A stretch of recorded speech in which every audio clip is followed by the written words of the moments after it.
वृंदावन और बरसाना में आज भी लाखों भक्त एक बात कहते हैं, जिस पर राधा रानी की कृपा हो जाए उसके जीवन का अंधेरा धीरे धीरे दूर होने लगता है। लेकिन सवाल यह है कि आखिर लोग ऐसा क्यों मानते हैं? क्या इसके पीछे सिर्फ आस्था है या कोई आध्यात्मिक कारण भी?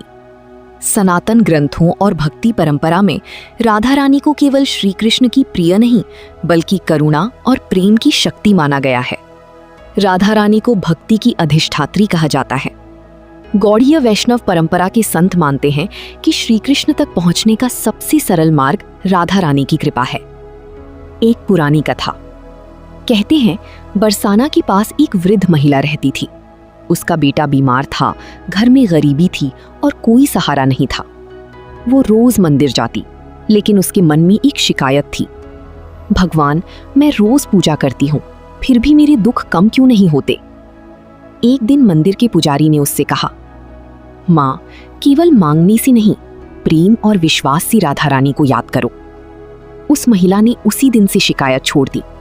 वो रोज सिर्फ इतना कहती, राधे, मुझे शक्ति देना। धीरे धीरे उसके अंदर बदलाव आने लगा।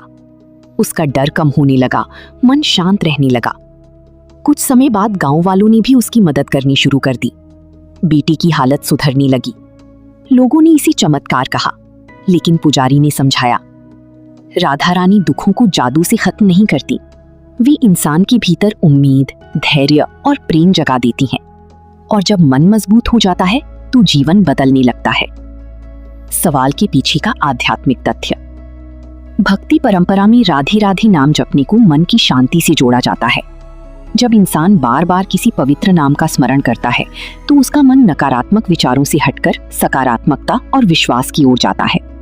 इसीलिए बहुत से भक्त मानते हैं कि राधा रानी का नाम मन को शांति देता है, भय और अकेलेपन को कम करता है, इंसान को टूटने नहीं देता और भगवान के प्रति प्रेम बढ़ाता है।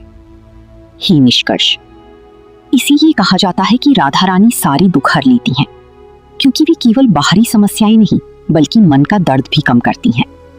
जब मन में प्रेम, विश्वास और धैर्य आ जाए तो सबसे बड़ा दुख भी छोटा लगने लगता है। राधे राधे बोलना सिर्फ शब्द नहीं, ये टूटे हुए मन को संभालने का एक विश्वास है। राधे राधे।